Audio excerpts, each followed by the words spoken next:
अब मजबूरी ये रहती है कि भाई आपको सिलेंडर लेना है तो डिपॉजिट दो, 10-10 हज़ार रुपये डिपॉजिट लिया जा रहा है। अब 10,000 रुपये डिपॉजिट लेने के बाद में बोलते हैं ये मटेरियल मेरे से लेंगे अब तो ही मैं आपको दूंगा ऑक्सीजन का सिलेंडर, नहीं तो नहीं दूंगा। ये ब्लैकमेलिंग ही चल रही है, इसमें कोई शक नहीं। तो यहाँ मेरी प्रशासन से जो है एक पर्सनल रिक्वेस्ट है कि ये लोगों के ऊपर कुछ बाइंडिंग होना चाहिए। 1,000-1,200 में बेच रहे तो सही है ना साहब, आज 2,500 रुपये कॉस्ट ज़ैनब वाले लेते हैं, तो ये मुझे बताइए ना आप, ये 1,300 रुपये की प्रॉफिटेबिलिटी कहाँ जा रही है?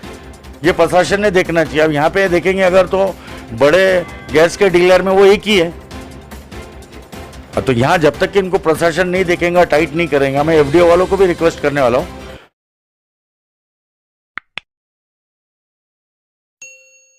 आप देख रहे हैं एसडीएम न्यूज़, मैं हूं रियाज अंसारी।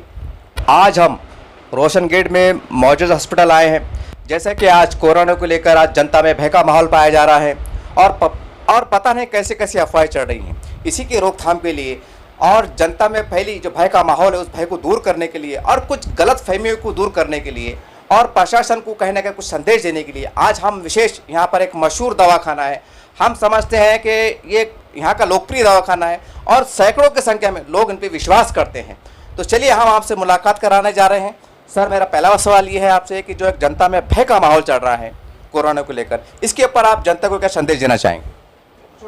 देखिए, माहौल जो अभी फ़िलहाल चल रहा है, ये कोरोना का जो है वेरिएंट 2 जो बोलते हैं हम, तो उसकी अभी जो है शुरुआत हुई है। पहले क्या होता था कि पहली बीमारी में जो है पहला कोरोना का फर्स्ट जो फेज़ था कि इमीडिएटली जो है आदमी को जो है ब्रीथिंग ट्रबल रहता था, सांस लेने में तकलीफ़ होती थी और उसको इमीडिएटली उसको देख के समझ में आ जाता था कि भाई इसको जो है ये कोरोना का निमोनिया हुआ है बोल के। अभी क्या हो रहा है, ये पेशेंट्स में जो है ये वेरिएंट 2 है, इसको P2 बोलते हैं वेरिएंट, ये उसकी एक दूसरी किस्म है। यहाँ क्या हो रहा है कि पहले जो ब्लड इन्वेस्टिगेशंस होते थे और अभी के जो ब्लड इन्वेस्टिगेशन हो रहे हैं दोनों बिल्कुल अपोजिट साइड में चल रहे हों, ठीक है। पहले CRP इमीडिएटली जो है बढ़ के मिलता था हमको, अभी जो है पेशेंट को 4-5 दिन ट्रीटमेंट देने के बाद में ये बढ़ रहा है। इसके शुरुआती जो अलामात मिलते हैं हमको, इसमें क्या होता है कि पहले टेस्ट चले जा रहा है, उसके बाद में बहुत ज़्यादा जो है बॉडी पेन हो रहा है, फीवर उतर नहीं रहा है, कंटिन्यूस गोलियां खाने के बाद में भी जो है फीवर बुखार जो है ये रह ही रहा है और उसके 4-5 दिन के बाद में जो है ये बीमारी पीक ले रही है। उस वक्त में 5-6 दिन के बाद में जो है सांस की तकलीफ़ जो है शुरू हो रही है। अब जैसी ही सांस की तकलीफ़ शुरू हो रही है तो फिर इमीडिएटली जो है उनको ऑक्सीजन वगैरह अरेंज करना पड़ रहा है। अब पहली बात तो ये है कि अभी तक जो रिसर्च हुआ तो उसमें यही बताया जा रहा था कि भाई ये जो है हवा में फैलने वाली बीमारी नहीं है, ये जो है छींक के थ्रू, खांसी के थ्रू हमारा जो ड्रॉपलेट एक दूसरे को ट्रांसफ़र होता है उसमें होती है। मगर हम ये महसूस कर रहे हैं अपनी लेवल पे अभी जो देख के कि बीमारी बहुत जल्दी फैल रही है। या तो ये है कि हम प्रॉपरली मास्क यूज़ नहीं कर रहे, सोशल डिस्टेंसिंग जो है हम उसको मेंटेन नहीं कर रहे, तो ये हमको वो करना चाहिए। एक ये कि मास्क जो है उसको कंटिन्यूस कंपलसरी यूज़ करना चाहिए। अभी आजकल क्या हो गया, रोड पे भी जो हम देख रहे हैं ना कि मास्क नीचे रहता है, जहाँ पुलिस वाला खड़ा हुआ दिखा तो आदमी हाथ से उसको ऊपर लेता है, ठीक है। मतलब यानी वो मास्क का यूज़ जो है अभी फ़िलहाल में उनके जहन में जो बैठा है कि भाई पुलिस पकड़ेंगे वो हिसाब से मास्क को यूज़ कर रहे हैं, जबकि यहाँ उनका कंसेप्ट चेंज होना चाहिए। ये मास्क उनको इसलिए यूज़ करना है कि हमको बीमारी से बचना है, उसमें थोड़ा स्ट्रिक्ट अगर रहते हैं, वो थोड़ा सोशल डिस्टेंसिंग को मेंटेन करते हैं, डेली जो है गर्म भाप लेते हैं, गर्म चीज़ों का इस्तेमाल करते हैं, ठंडी चीज़ें थोड़ी अवॉइड करते हैं, तो उससे थोड़ा कम हो सकता है। देखिए आज की सिचुएशन ऐसी पैनिक है, हम जो 5 दिन से देख रहे हैं कि पेपर के हिसाब से भी ये हो गया कि गवर्नमेंट के अभी जैसे कल देखते हैं तो 1800 के लगभग पेशेंट थे, तो ये पिछले 4 दिन में तकरीबन 5-6 हज़ार पेशेंट हुए हैं, ठीक है। अब ये सिर्फ एक जो है घाटी का आलम है, ठीक है, ये गवर्नमेंट के फीवर्स है। मेरे जैसे ऐसे प्राइवेट कई प्रैक्टिशनर हैं जिनके पास ये पेशेंट्स हैं। अभी बेसिकली क्या हो रहा है कि मैं को प्रशासन से भी जो है मैं एक दरख्वास्त करना चाहूँगा। एक जो दिक्कत को हमने जो देखा है कि पहले जो हो गया है कि पिछले महीने में 8-9 महीने जो है पूरा शहर लॉकडाउन रह के पूरे सब कारोबार डिस्टर्ब थे, फिनेंशियली लोग पहले ही परेशान हैं। गवर्नमेंट में क्या होता है कि घाटी की एक अपनी लिमिटेशन है, हर पेशेंट तो घाटी को जा नहीं सकता, उनके पास में भी जगह का मसला है, ये है। तो लोग क्या कर रहे हैं कि भाई प्राइवेट में जो है ट्रीटमेंट ले रहे हैं या प्राइवेट हॉस्पिटल्स में जा रहे हैं।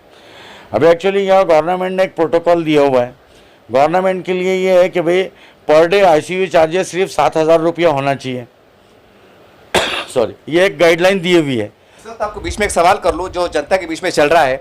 आज जनता में ऐसा भय का माहौल है सर कि प्राइवेट वाले लूटमार कर रहे हैं और गवर्नमेंट जिसके कारण प्रशासन बदनाम हो रहा है और कहीं ना कहीं हमारे महाराष्ट्र में जो आघाड़ी सरकार एक अच्छा काम कर रही है, अच्छा प्रयास कर रही है, कहीं ना कहीं उसे बदनाम करने का षड्यंत्र चल जा रहा है। तो आप डॉक्टर एजिटिस होके क्या आप बता पाएंगे कि वाकई जो प्राइवेट डॉक्टरों के बारे में जो बातचीत चल रही है कि लूटमार कर रहे हैं, कहाँ तक सही है? देखिए, प्रशासन को, अगर प्रशासन ने जो है इसके लिए पहले ही जीआर निकाला था, इन्होंने एक लिमिट सेट करके दी है कि भाई आप दिन भर के आईसीयू के चार्जेस 7,000 रुपये लेना चाहिए। जहां अगर पेशेंट 5 दिन के लिए एडमिट होता है तो हमारे हिसाब से मेडिसिन, इंजेक्शंस, डॉक्टर की फ़ीस, जैसे सुबह देख रहा है, शाम को देख रहा है, आईसीयू के चार्जेस, नर्सिंग के चार्जेस, ये 5 दिन के मैक्सिमम 50-60 हज़ार होना चाहिए।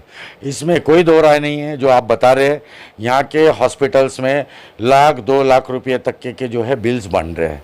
तो यहाँ पे प्रशासन को जो है इनकी तरफ देखने की ज़रूरत है। बिल्कुल सही बात है। ये मैंने खुद भी जो ऑब्ज़र्व किया है कि आज हम भी कई पेशेंट भेजने के लिए डर रहे हैं। ठीक है। अच्छा, दूसरा ये है कि इसमें कोई प्रशासन का फ़ायदा नहीं रहता। अब जैसे आप बोल रहे हैं कि बदनामी करने के लिए जैसा हो रही है, अभी देखिए, अगर प्राइवेट वाले अगर पैसे ज़्यादा ले रहे हैं तो ये कोई गवर्नमेंट इंस्टीट्यूशन को दे नहीं रहे। ठीक है। अभी यहाँ क्या हो रहा है कि हर आदमी जो है ना अपॉर्चुनिस्ट बन गया है। अभी जैसे मैं आपको एक एग्जांपल देता हूँ, हमारे पास ऑक्सीजन गैस के सिलेंडर के लिए जैसे जो सबसे बड़ी यहाँ की एजेंसी है ज़ैनब, ठीक है, ये जो फ्लो मीटर आता है, ऑक्सीजन के साथ में जो मीटर जो आता है, उसकी जो कॉस्ट है वो ऐसे पकड़ के चलिए, आपके एमजीएम के पास आप जहाँ भी जा रहे हैं तो वो मीटर की कॉस्ट 1,000 रुपये, ये इनके पास में 2,000 रुपये, 2,500 में बेचते हैं। अब मजबूरी ये रहती है कि भाई आपको सिलेंडर लेना है तो डिपॉजिट दो, 10-10 हज़ार रुपये डिपॉजिट लिया जा रहा है। अब 10,000 रुपये डिपॉजिट लेने के बाद में बोलते हैं ये मटेरियल मेरे से लेंगे, अब तो ही मैं आपको दूंगा ऑक्सीजन का सिलेंडर, नहीं तो नहीं दूंगा। ये ब्लैकमेलिंग ही चल रही है, इसमें कोई शक नहीं है। तो ब्लैकमेलिंग और लूटमार का जो धंधा है, ये एक तो ऑक्सीजन की लेवल के ऊपर हो रहा है। पहले पेशेंट को बोलते नहीं है, अवेलेबल नहीं है, आपको नहीं मिलेगा बोल के। फिर पेशेंट जब इंसिस्ट करता है तो बोलते भाई 10,000 डिपॉजिट रहेगा, 6,500 डिपॉजिट रहेगा, और छोटे बाटले दे देते हो, 2 घंटे नहीं चलते। 1,000 रुपये का जो फ्लो मीटर है उसको 2-2 हज़ार रुपये ले रहे हैं। तो यहाँ मेरी प्रशासन से जो है एक पर्सनल रिक्वेस्ट है कि ये लोगों के ऊपर कुछ बाइंडिंग होना चाहिए। सर इसमें ऐसा मुमकिन नहीं है कि भाई जिसका बिल अगर 1.5 लाख 2 लाख बन रहा है, लोग बहुत गरीब है सर, बहुत मुश्किल से ये चुका पा रहे हैं। मैंने देखा है कि कई हमारी माएँ बहनें जो खवातीन है, महिला है, उन्होंने अपने जेवर को बेचा है, किन्हें बैच से पैसा लिया है, किन्हें बचत घर से पैसा उठाया है, किन्हें लोन उठाया है। हमने ये भी देखा है सर, ये कोरोना काल के अंदर लोगों ने अपने घरों को गिरवी रखा है, हमारे शोहर को, बेटे को, पति को, जिसको भी उसका इलाज किया है। कि मुमकिन नहीं है कि वो जिला कलेक्टर के अंदर कोई ऐसा एक दफ्तर खोला जाए ये शॉर्टली कि भाई जिसका बिल अगर 2.5-3 लाख रुपए हो रहा है तो वो यहाँ पर हमसे रुजू हो, हम उसकी चौकसी करेंगे कि आपका 2.5 लाख बिल कैसा बना। क्या ये सर मुमकिन है? बिल्कुल हो सकता है, क्यों नहीं हो सकता भाई। जब यहाँ पे ये हो गया कि कॉमन लाइन ऑफ ट्रीटमेंट तो भाई सब जगह एक ही रहता है। आज जैसे गवर्नमेंट में जाओ आप या प्राइवेट में जाओ, रेमडेसिविर इंजेक्शन आपको लगता है वो देना है, आपको देना है। फेबिफ्लो लगता है आपको देना है तो देना है। ठीक है। अभी यहाँ ये हो गया कि गवर्नमेंट ने, प्रशासन ने एक बहुत अच्छा काम किया है, काबिल तारीफ़ है। जो इंजेक्शन पहले 5,500 रुपये में मिल रहा था, आज उन्होंने रिस्ट्रिक्शंस करके लेके आया, उसका रेट 1,800 रुपये कर दिया साहब। उसकी एमआरपी 5,500 से 1,800 हो गई है। ठीक है। अब गवर्नमेंट ने तो ये रिस्ट्रिक्शंस लाके कंपनियों से कम कर दिया है। अब ये इंडिविजुअल हॉस्पिटल जो है, आप कई बार जा रहे हैं तो मेरी आपसे भी दरखास्त है कि आप उनको पूछो ना कि भाई आप जो लाइन ऑफ ट्रीटमेंट दे रहे हैं, आपका एक आईसीयू सेटअप होता है, आईसीयू की कैपेसिटी रहती है 10 पेशेंट की। ठीक है। आप एक पीपीई किट अगर यूज़ कर रहे हैं तो दिन भर में एक जब आप राउंड कर रहे हैं तो आप 10 पेशेंट को देख रहे हैं। एक पेशेंट को देख के पीपीई किट तो निकाल के नहीं फेंक दे रहे आप। ठीक है। ठीक है। एक पीपीई किट की कीमत होती है 700 रुपये। अगर आप 10 पेशेंट को देख रहे हैं तो 70 रुपये पर पेशेंट का खर्चा रहता है साहब पीपीई किट का। ठीक है। आईसीयू में जो है गैस लाइन वाली पाइपलाइन रहती है, और गवर्नमेंट ने जब 7,000 रुपया उसके रेट फिक्स किया हुआ है कि दिन भर का रेट 7,000 होना चाहिए, तो 5 दिन रह रहा है तो मैक्सिमम 35,000 रुपीज़ जो है उसका बिल होता है, 35,000 रुपया। गोली दवा आप बाहर से लिख के देते, पेशेंट ऑलरेडी लेके आता है, वो कोई खर्च नहीं रहता। डॉक्टर की ज़्यादा से ज़्यादा दिन भर में 2 विजिट रहती है वहाँ, तो बाकी तो सब जूनियर डॉक्टर्स ही बैठे रहते हैं, शिकाऊ डॉक्टर जिनको हम सादी लैंग्वेज में बोलते हैं वो बैठे रहते हैं। तो अब 2 विजिट का डॉक्टर की कितनी फीस होंगी? अगर एक विजिट के हम 500-500 रुपये भी उसकी हॉस्पिटल में पकड़ के चल रहे तो 1,000 रुपया, तो मैक्सिमम ये खर्चा 10,000 तक जाना चाहिए, 50,000 तक। तो अभी ये तो लूट मची हुई है ना। 1.5 लाख 2 लाख के कई बिल दिखे। इसमें मैं एक बात आपको और जो है कहना चाहूँगा कि इवन एमजीएम हॉस्पिटल के लिए जो है, मैंने जनाब कदीर मौलाना साहब जो है, उनकी मदद से आप ऐसा पकड़ के चलिए कि मैंने कम से कम 20 लोगों के बिल कम कराया हूँ, जिनको 2.5 लाख 3 लाख 3.5 लाख रुपए का बिल दिया हुआ था, वो बिल को हमने उनके ज़रिए जाके कम कराए। मगर मेरी यहाँ प्रशासन से रिक्वेस्ट है, जब तक इसमें कलेक्टर साहब, हमारे डिविजनल कमिश्नर साहब जब तक ये इन्वॉल्व नहीं होते हैं, ये हॉस्पिटल की मॉनिटरिंग नहीं करते हैं, ये गैस एजेंसी वालों की मॉनिटरिंग नहीं करते हैं, इसमें तब्दीली नहीं आ सकती। देखिए साहब, अभी क्या हो रहा है कि कैसा भी आदमी रहा, आज 1.5 लाख रुपए का खर्च इतना कोई आसान बात तो है नहीं। लोग जो है साल भर से जो है सबके बिजनेस डिस्टर्ब्स हैं, कई लोगों के पहले ही तंगी के हालात में हैं, तो ये लाख 1.5 लाख रुपया कहाँ से लाएंगे। अब इसके लिए क्या करते हैं कि ये लोग प्राइवेट हॉस्पिटल्स को आते हैं, जैसे अभी मेरे पास आ गए। अब मेरे पास आ गए तो हम ये देखते हैं, अभी मैंने अभी तक के, मैं और मेरा बेटा भी डॉक्टर है, डॉक्टर समीर खान, हमने ऐसा पकड़ के चलिए कि अभी तक कम से कम 1000 तो भी पेशेंट देखे होंगे। अब हम जो पेशेंट को देख रहे हैं उनका जो टोटल खर्च जा रहा है, ये 25-30 हज़ार में जो है पूरा मैनेज हो जा रहा है। तो जो चीज़ हमारे पास 25-30 में मैनेज हो रही है, इनके पास तो और इक्विपमेंट्स रहते हैं ना सब। अभी जैसे आप देखेंगे उनका हर बिल में देखेंगे आप पीपीई किट का पैसा लगा हुआ रहता। अरे एक आईसीयू में आप एक बार सुबह विजिट करते हो, एक बार शाम में विजिट करते हो, एक पीपीई किट है। कहीं तो ऐसे बड़े हॉस्पिटल है जहाँ 30-30 बेड है, 30 बेड है। 30 बेड में अगर देख रहे हैं आप 700 रुपये के खर्चे को अगर आप 30 बेड में अगर डिवाइड कर रहे हो, तो आप मुझे बताइए ना क्या होता है खर्च एक पेशेंट के पीछे। बहुत कम खर्च हो रहा है, 40-50 रुपये भी नहीं हो रहा है। मगर वो हर बिल में जो है सुबह के 700-800 देखेंगे आप, 8-8 10-10 तो पीपीई किट के पैसे लगे हुए रहते। तो इसके ऊपर कुछ ना कुछ मॉनिटरिंग होना चाहिए।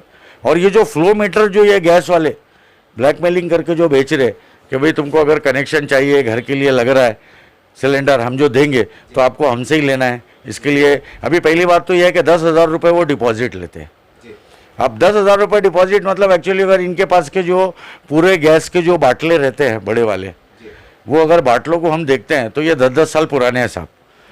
स्क्रैप के हिसाब से, भंगार के हिसाब से अगर इसकी कॉस्ट देखते हैं हम, तो मेरे हिसाब से मुझे तो ऐसा लगता है कि 4,000 और 3,000 रुपये उसकी कॉस्ट होंगी अगर वो परचेज भी कर ले रहे हैं तो वैसे बाटले इन लोगों को घर पे दे के, और मैक्सिमम देखेंगे आप तो ये लोगों का क्या हो रहा है, इसका जो मीटर रहता है पूरा बाटला जो भरता है, तो जो फ्लो मीटर में रीडिंग जो बताता है वो रीडिंग 150 आना चाहिए मिनिमम। तो ये फील करने में भी इनकी बदमाशी रह रही कि 150 तक नहीं रह रहा है, 110 ही आता है, 100 ही आता है कभी। यानी कि एक तरह से जो हम जो सिलेंडर लाते हैं, गैस सिलेंडर लाते हैं, उसमें हम देखे कि गैस चुराया जाता है।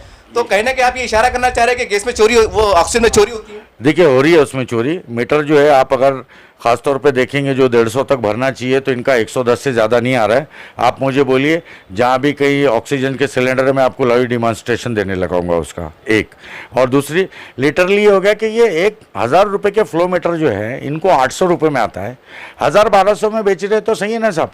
आज 2,500 रुपये कॉस्ट जैनब वाले लेते हैं, तो ये मुझे बताइए ना आप, ये 1,300 रुपये की प्रॉफिटेबिलिटी कहाँ जा रही है, ये प्रशासन ने देखना चाहिए। अब यहाँ पे देखेंगे अगर तो बड़े गैस के डीलर में वो एक ही है, तो यहाँ जब तक कि इनको प्रशासन नहीं देखेगा, टाइट नहीं करेगा, मैं एफडीओ वालों को भी रिक्वेस्ट करने वाला हूँ, हमारे असिस्टेंट कमिश्नर जो है एफडीए के, जो ये देखते हैं, उनको भी ये कि भाई इन्होंने अभी क्या हो रहा है, गैस ले रहे हैं जाने के लिए तो पहले आपको वो चाबी और पाना लेना पड़ता है, ठीक है। चाबी और पानी की कॉस्ट होती है 300 से 350 रुपये, ठीक है। एक मास आईवी कैनुला जो होता है उसकी कॉस्ट होती है 200 रुपये, 2,500 रुपये कॉस्ट लेते हैं इसकी, मतलब 3,000 रुपये जो है ये एसेसरीज है जो कि ये वापस नहीं लेते, ठीक। इसमें से लीकेज बहुत रहता है और गैस का बाटला भी पूरा फिल करके नहीं देते हैं।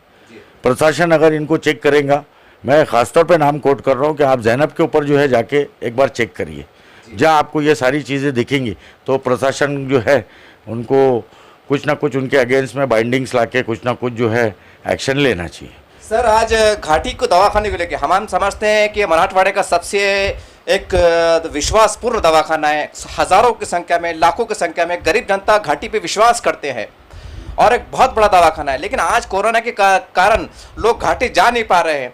आप घाटी के कामकाज के बदलाव को लेकर, एक जो भय का माहौल है, जो अफवाह का माहौल है, तो आप घाटी प्रशासन को अपने एक डॉक्टर के हैसियत से आप क्या सुझाव देंगे कि उन्होंने क्या अपने कामकाज में बदलाव लाना चाहिए? देखिए, घाटी में सबसे पहली तो बात यह है साहब कि काम बहुत बेहतरीन होता है। आप सिर्फ औरंगाबाद नहीं, ये पूरे डिस्ट्रिक्ट का एक टेंडेंसी देखिए। घाटी इस मामले में इनको बदनाम किया जाता है। क्या होता है कि पहले जो है आप प्राइवेट में ट्रीटमेंट ले लेते हैं, डॉक्टर प्राइवेट में पूरा ट्रीटमेंट करते हैं, उनके लाख 2 लाख रुपए खर्च हो जाते हैं। उसके बाद में जब उनको लगता है कि भाई रिजल्ट्स नहीं मिल रहे हैं ये पेशेंट में, तो खुद के हॉस्पिटल में पेशेंट को मरने देने की बजाय जो है वो घाटी को भेजते हैं। तो आप अगर 95% जो पेशेंट्स घाटी में जा रहे हैं, अगर आज उनकी कंडीशन देखते हैं आप, तो बिल्कुल वर्स्ट कंडीशन में उनको भेजा जाता है। ठीक है, अच्छा, वर्स्ट कंडीशन में भेजने के बाद में भी क्या होता है कि थोड़े उनके पास लिमिटेशंस है साहब। जैसे कोविड का एक वार्ड है, ठीक है, अब एक वार्ड में जो है उनके जो डॉक्टर्स है वो इंटरनली अपना काम करते रहते हैं। हमारे पास एक टेंडेंसी क्या देखी जाती है, अभी मैं जैसे प्राइवेट में भी प्रैक्टिस करता हूँ तो देखा है, एक अगर कोरोना का पेशेंट रहता है ना, तो उसके पहचान वाले हैं, रिलेटिव्स हैं, ये 10 लोग या 25 लोग आके बार बार जो है आपको पूछते रहते हैं, साहब ये कैसा अच्छा होगा, वो तो उनको ऐसे ही हो रहा है, यही है। तो ये बार बार जो उनको एक्सप्लेन करके जो समझाना रहता है, सिर्फ एक चीज़ में ये लोग पीछे रहते हैं कि वो इतना टाइम जो है वो दे नहीं सकते इन लोगों को, बाकी उनके पास काम सही है। एडमिशन्स रहने के बाद में, वर्स्ट केसेस आने के बाद में भी सबसे बेस्ट मेरे हिसाब से अगर आज की डेट में कोरोना का अगर कहीं ट्रीटमेंट होता है तो that is Aurangabad medical college. क्योंकि हमने देखा है कि 50-60 के सैचुरेशन पे जो पेशेंट्स रहते हैं उनको घाटी रिकमेंड किया जाता है, वैसे पेशेंट्स में भी जो है साहब रिकवरी होती है उनके पास। आज आप ये देखेंगे कि जितने ये प्राइवेट डॉक्टर्स हैं, आज ये डॉक्टर के 2 बार छोड़ के कभी जो है इनके खुद का हॉस्पिटल भी रहा तो जाके जो है पेशेंट को विजिट नहीं होती है। एक जूनियर डॉक्टर जो कोई BHMS है, BMS है, वो आदमी बैठ के जो है रात भर मॉनिटर करते रहता है, वो अपनी मॉनिटरिंग करी हुई चीज़ें साहब को बताता है, वो फ़ोन पे डायरेक्शन देते हैं। मगर मेडिकल कॉलेज में अगर आप देखेंगे तो क्या होता है, इनका लेक्चरर है, हेड ऑफ़ द डिपार्टमेंट है, सीनियर रेसिडेंट है, जूनियर रेसिडेंट है, तो इनका स्टाफ रहता है साहब। अब क्या होता है एक्चुअली, बार बार जाके उनको मना करने के बाद में जो है लोग जाके मिल रहे हैं या इनको आके पूछ रहे हैं हमारे पेशेंट का क्या हाल है। तो जो नॉन डॉक्टर्स का जो स्टाफ है हमारा, जैसे सिस्टर्स रहते हैं, ब्रदर्स रहते हैं, तो ये थोड़ा चिड़भिड़ करते हैं। तो अब रहा ये कि जहाँ अपने को थोड़ी सहूलत मिल रही है, तो मेरी पब्लिक से भी एक गुजारिश है कि थोड़ा सा आप भी कोऑपरेट करिए। देखिए, लाइन ऑफ ट्रीटमेंट जो है ना कोरोना का, ये सब एक जैसे ही चल रहा है। अब रहा ये, हम देख रहे हैं कि जो कन्फ्यूजन का जो माहौल रहता, अभी मैं आपको बताता हूँ कि मैंने इंटरनेट के ऊपर कम से कम 10 ऐसी स्पीशीज़ देखा है साइंटिस्टों की, रिसर्चों की, कि वो बोलते हैं कोरोना कोई बीमारी नहीं है, इससे तो खाली सर्दी होती है, ज़ुकाम होता है, बुखार होता है, ये बीमारी इतनी सीरियस नहीं है। अरे साहब, हमने हज़ारों में पेशेंट देखा है, कई पेशेंटों की ऐसी सामने देखा है, कम से कम 400-500 पेशेंट तो भी ये साल भर में हमने आँख से देखा होगा कि जिनके कोरोना की वजह से डेथ हुई है, उनको 2 दिन का भी टाइम नहीं मिला। आज उनकी बीमारी सुबह डिटेक्ट होती है और शाम को डेथ होती है, ऐसे हमने कई पेशेंट देखा है। और ये बोलते कि भाई सर्दी ज़ुकाम बुरा नहीं है, तो इससे क्या होता है कि कन्फ्यूजन का माहौल फैल जाता है। रहा, घाटी प्रशासन काम बहुत अच्छा कर रहा है, इसमें कोई शक नहीं है, मगर ये और उनकी अगर थोड़ी कैपेसिटी बढ़ती है पेशेंट्स वगैरह रखने की। देखिए, आज हमको ज़्यादा दिक्कत इसलिए नहीं है कि पेशेंट जो है यहाँ जैसे प्राइवेट कुछ जो इंस्टीट्यूशन है, जैसे MGM हो गया, एशियन हॉस्पिटल हो गया, दूत हॉस्पिटल हो गया, बजाज हॉस्पिटल हो गया, हेडगेवार हॉस्पिटल हो गया, हमारे शहर में कम से कम ये बड़ी बड़ी 8-10 इंस्टीट्यूशन हैं। तो ये पेशेंटों के लिए ऑप्शन है कि घाटी में अगर जगह नहीं रही तो ये लोग बाहर जा सकते हैं। लेकिन कई जगह जो खेड़े-पाड़ से पेशेंट आ रहे हैं, आज मराठवाड़ा का कैपिटल औरंगाबाद होने के बाद बीड़ साइड से, लातूर साइड से, नांदेड़ साइड से, परभनी साइड से काफ़ी पेशेंट्स रहते हैं साहब। ठीक है, अब ये जो बाहर के पेशेंट्स आते हैं तो उनके लिए जो है उनको भी एक्यूमुलेट करना, वो थोड़ा सा जो है घाटी अस्पताल के जो है मैनेजमेंट के लिए डिफ़िकल्टी होती है कि उनके पास जगह नहीं रहती है। तो ये प्रशासन को चाहिए, हेल्थ मिनिस्ट्री को चाहिए कि भाई जितनी मदद आप जो है औरंगाबाद मेडिकल कॉलेज की कैपेसिटी बढ़ाने में कर सकते हैं, तो उससे पब्लिक को भी फ़ायदा है और प्रशासन के लिए भी सही चीज़ है। ये थे डॉक्टर साहब, मौजूदा हॉस्पिटल के डॉक्टर साहब, और जैसा इन्होंने कहा है और एक बातों बातों में इन्होंने कहीं एक सुझाव भी दिए है, ये एक बहुत आश्चर्यजनक बात है। इन्होंने हमने इनसे जो भी कुल मिला के जब बातचीत की, एक बात स्पष्ट रूप से सामने आ रही है, एक बड़ा सक्रिय गिरोह एक शहर में काम कर रहा है, कहीं ना कहीं प्राइवेट हॉस्पिटल को फायदा पहुंचाने के लिए काम कर रहा है, जिसकी वजह से यहाँ के प्रशासन की और सरकार की छवि खराब हो रही है। हमारी प्रशासन से मांग है कि वो गोपनीय तरीके से ऐसे लोगों की जांच करे जो घाटी दवाखाने को बदनाम करने का प्रयास कर रहे हैं, एक तरह का प्रशासन को बदनाम करने का प्रयास कर रहे हैं। हालांकि हमारे प्रशासकीय अधिकारी आज जान हथेली पे लेकर आज झोपड़पट्टियों में घूम रहे हैं, जबकि कोरोना काल चल रहा है। वो भी कहने के एक इंसान है, उन्हें भी एक चिंता सताई रहती है कि हमारी भी डेथ हो सकती है। लेकिन हम सल्यूट करते हैं उस तमाम प्रशासकीय अधिकारी को। और चिंताजनक बात है कि एक गिरोह ऐसा काम कर रहा है जो इतने तकलीफ के माहौल में, इस दुख के माहौल में, जहां जनता की जान जा रही है और हजारों लाखों की जनता में संख्या में जो लोग परेशान हैं, और ऐसे समय ये लोग अपना व्यवसाय कर रहे हैं, लाखों के लूट मार मचाए हुए हैं।